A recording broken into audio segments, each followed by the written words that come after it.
झांसी में चल रही 2 दिवसीय नगर निकाय चुनाव में नवनिर्वाचित अध्यक्ष और पार्षदों के कानपुर झांसी प्रशिक्षण वर्ग कार्यक्रम के समापन के दिन उत्तर प्रदेश के डिप्टी सीएम ब्रजेश पाठक झांसी पहुंचे, जहां उन्होंने नवनिर्वाचित अध्यक्ष और पार्षद को सरकार द्वारा चलाई जा रही महत्वाकांक्षी योजनाओं को जनता तक कैसे पहुंचाए, इसको लेकर विस्तार से जानकारी दी। इसके साथ ही उन्होंने चंद्रयान 3 की सफलता पर विपक्ष पर हमला बोला और इसी के साथ उन्होंने अखिलेश यादव पर तंज कसते हुए कहा कि अखिलेश यादव की राजनीति सिर्फ ट्विटर पर ही सिमट कर रह गई है। वहीं उत्तर प्रदेश की जनता ने गुंडों माफियाओं की पार्टी को नकार दिया है।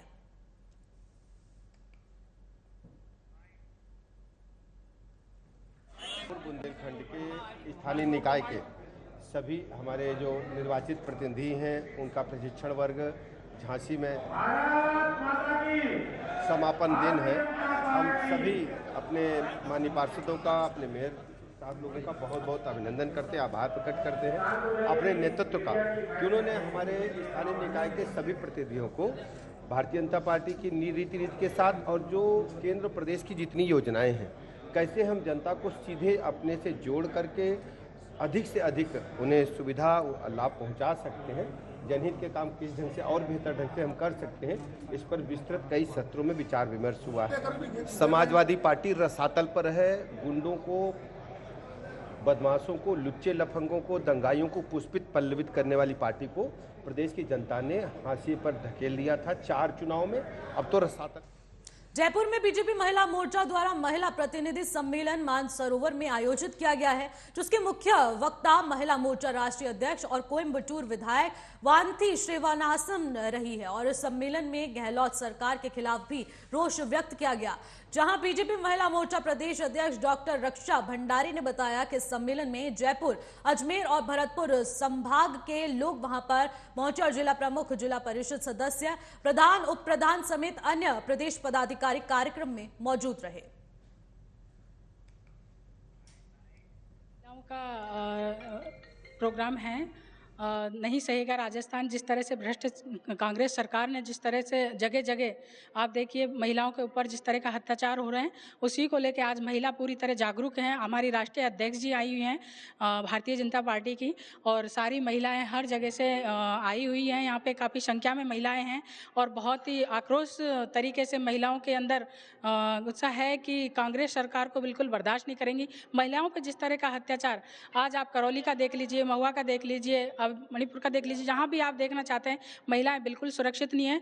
उसी को लेके यहाँ पे आज पूरी बीजेपी का यहाँ पे महिलाएं उपस्थित हैं। इसी प्रोग्राम को लेके आज यहाँ हम लोग जैसे जैसे अमरनाथ यात्रा 2023 अपनी समाप्ति के करीब है, पवित्र गुफा तक छड़े मुबारक की अंतिम यात्रा की तैयारी शुरू हो गई है।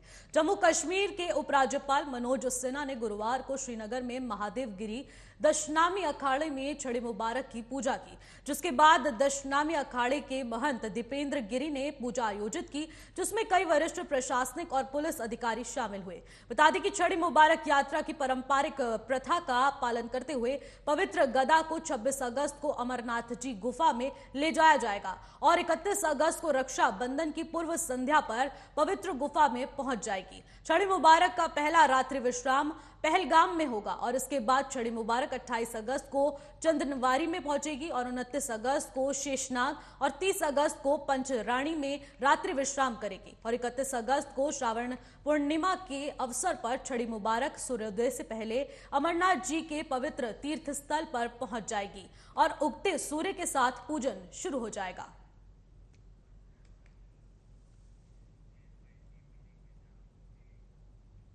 लखनऊ में डीजीपी विजय कुमार ने बताया कि सीएम के निर्देश पर ऑपरेशन त्रिनेत्र चलाया जा रहा है, जिसके तहत अब पूरे प्रदेश में 3.5 लाख सीसीटीवी कैमरे लगाए गए, जिसकी मदद से बहुत सारी आपराधिक घटनाओं का अनावरण किया जाएगा। डीजीपी ने आगे बताया कि ऑपरेशन त्रिनेत्र के अंतर्गत महत्वपूर्ण जगहों पर सीसीटीवी लगाकर कुल 295 आपराधिक घटनाओं का अनावरण किया गया है।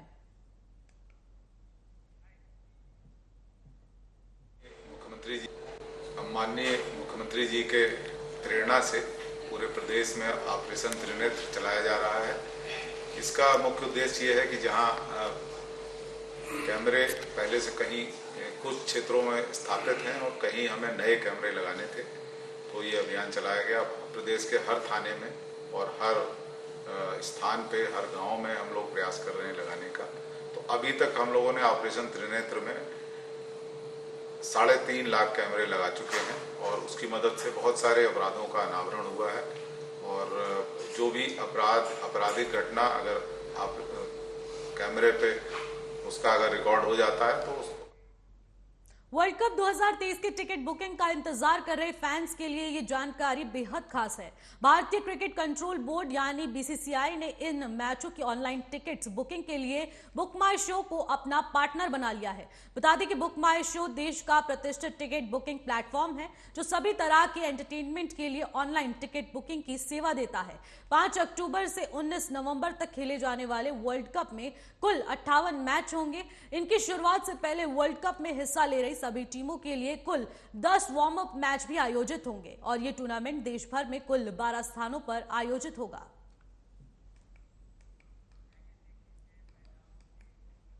कांग्रेस नेता राहुल गांधी का लद्दाख दौरा आज आखिरी दिन है। उन्होंने कारगिल में एक रैली को संबोधित किया। इस दौरान राहुल ने भारत चीन बॉर्डर पर चल रहे गतिरोध को लेकर बीजेपी पर निशाना साधा और कहा कि चीन में हजारों किलोमीटर जमीन हमसे छीनी है, मगर पीएम ने इस पर झूठ बोला है। वहीं उन्होंने कहा कि इन जमीनों पर 1 इंच जमीन हमारी नहीं है, ये सरासर झूठ है। इस रिपोर्ट के जरिए देखिए।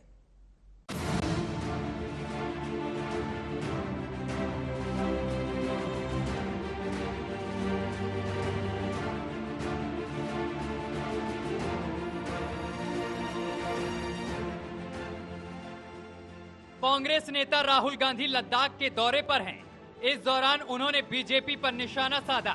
राहुल गांधी ने कहा कि लद्दाख एक रणनीतिक जगह है। एक बात साफ है कि चीन ने हिंदुस्तान की जमीन ली है। हजारों किलोमीटर जमीन चीन ने हमसे छीनी है। दुख की बात है कि भारत के प्रधानमंत्री ने विपक्ष की बैठक में कहा कि हिंदुस्तान का 1 इंच किसी ने नहीं लिया है। ये सरासर झूठ है। लद्दाख का हर एक व्यक्ति ये बात जानता है कि लद्दाख की जमीन चीन ने ली है और प्रधानमंत्री जी सच नहीं बोल रहे हैं। लद्दाख एक स्ट्रेटेजिक जगह है और यहाँ आने पर खासतौर से जब मैं पैंगोंग लेक में था तो एक बात बिल्कुल साफ है कि चाइना ने हिंदुस्तान की जमीन ली है। हजारों किलोमीटर जमीन हिंदुस्तान की चाइना ने हमसे छीनी है। और दुख की बात है कि हिंदुस्तान के प्रधानमंत्री ने ऑपोजिशन की मीटिंग में कहा कि हिंदुस्तान का 1 इंच किसी ने नहीं लिया है। यह सरासर झूठ है। लद्दाख का हर व्यक्ति इस बात को जानता है कि लद्दाख की जमीन चाइना ने हिंदुस्तान से ली है और प्रधानमंत्री जी सच नहीं बोल रहे। राहुल गांधी ने कारगिल के लोगों की बहादुरी की तारीफ की। अपने संबोधन में राहुल गांधी ने कहा, जब भी बॉर्डर पर जंग हुई तब कारगिल के लोग एक आवाज पर भारत के साथ खड़े हुए हैं। अनेक लेबरर्स से मैंने पूछा और सारे के सारे लेबरर्स ने मुझे बताया कि हम अपने घर से हजारों किलोमीटर दूर हैं। हमारा परिवार यूपी में है, बिहार में है, मगर लद्दाख में हमें ऐसा लगता है कि हमारा दूसरा घर है।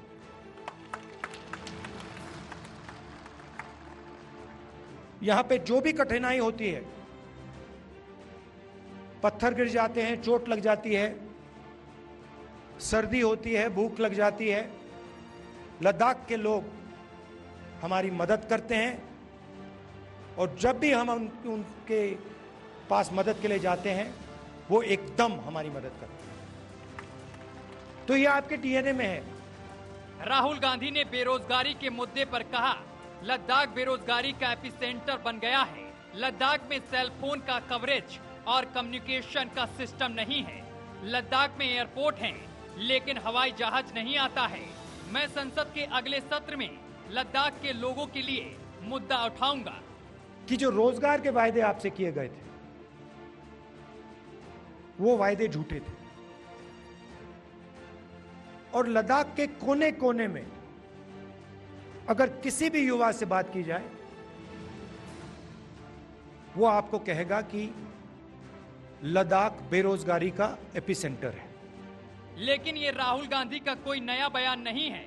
इससे पहले भी राहुल गांधी ने इस मुद्दे को उठाया था, जिस पर बीजेपी नेता रविशंकर ने पलटवार करते हुए कहा था कि राहुल जहां भी जाते हैं भारत को बदनाम करते हैं।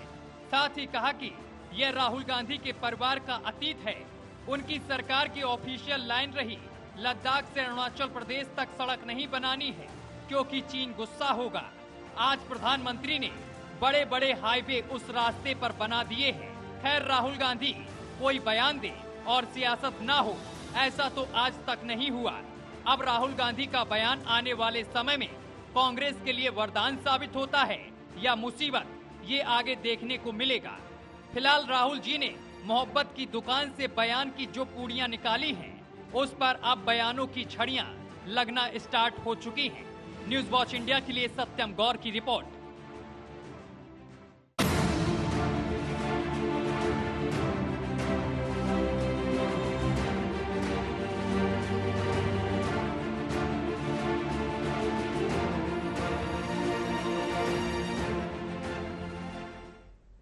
सुप्रीम कोर्ट में शुक्रवार को मणिपुर हिंसा से जुड़े मामलों को पड़ोसी राज्य असम में ट्रांसफर करने का आदेश दिया गया है।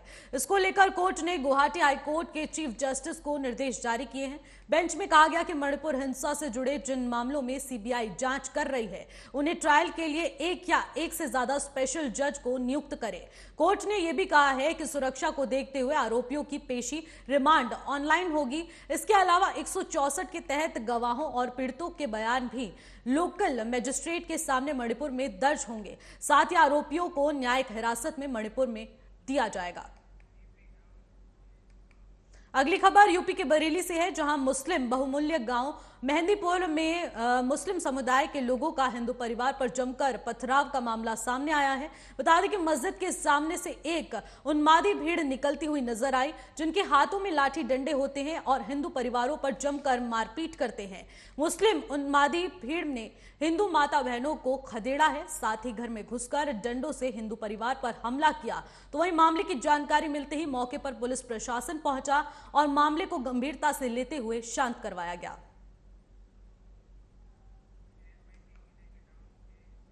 यूपी के जनपद ललितपुर में जिलाधिकारी के ऑफिस में आम आदमी पार्टी के कार्यकर्ताओं ने केंद्र सरकार के विरोध में प्रदर्शन किया है। आम आदमी पार्टी का कहना है कि कैग रिपोर्ट में केंद्र सरकार ने सड़क निर्माण को लेकर आयुष्मान योजना और अयोध्या डेवलपमेंट अथॉरिटी के निर्माण में भारी हेरफेर की है और इस रिपोर्ट में स्पष्ट कर देता है कि देश की जनता के पैसों का कहां पर भ्रष्टाचार से जुड़ा मामला है। लेकिन केंद्र की मोदी सरकार ने किसी तरह से जांच और दोषियों पर कार्रवाई की बात नहीं की है। तो आपको बता दें कि ललितपुर यूपी से यह मामला सामने आया है, जहां पर भ्रष्टाचार में लिप्त होने का आरोप लगाया गया है बीजेपी सरकार पर। और इसी के साथ आपको बता दें कि ये रिपोर्ट सामने आने के बाद तमाम सवालात खड़े होने लगे और आम आदमी पार्टी का कहना है कि कैग रिपोर्ट में केंद्र सरकार ने सड़क निर्माण से लेकर आयुष्मान योजना और अयोध्या डेवलपमेंट अथॉरिटी के निर्माण में भारी हेरफेर की है और जिसकी खबरें उजागर नहीं की गई है। इस रिपोर्ट के जरिए ये सब कुछ समझाया गया है कि देश की जनता के पैसों को कहां खर्च किया गया है और कहां ये पैसे भ्रष्टाचार में लिप्त है। लेकिन केंद्र की मोदी सरकार ने किसी तरह की जांच और दोषियों पर कार्रवाई की बात नहीं की है और इस पूरे मामले को नजरअंदाज किया है, जिसको आम आदमी पार्टी उजागर कर रही है। और जिसके बाद आप तस्वीरों के माध्यम से देख सकते हैं कि तस्वीरें ललितपुर की हैं, जहां पर आम आदमी पार्टी का प्रदर्शन है, जो कैग रिपोर्ट को लेकर अब बीजेपी पर निशाना साधते नजर आ रहे हैं। और इसी के साथ आप देख सकते हैं तस्वीरों में, जहां पर आम आदमी पार्टी का धरना प्रदर्शन है। कुछ महिलाएं भी नजर आ रही हैं, कुछ पुरुष भी हैं इस पार्टी से जुड़े हुए, जिसके बाद इन्होंने कैग रिपोर्ट सामने आने के बाद बीजेपी पर भ्रष्टाचार में लिप्त होने का आरोप लगाया। उन्होंने कहा है कि नोएडा अथॉरिटी के अलावा और अयोध्या अथॉरिटी को भी इसमें शामिल किया गया है, क्योंकि इसमें भ्रष्टाचार का एक बड़ा हेरफेर देखने को मिल रहा है, जहां पर सड़क निर्माण से लेकर काफी अधिक ऐसे निर्माण कार्य हैं जिसका अभी भी कोई अता पता नहीं है।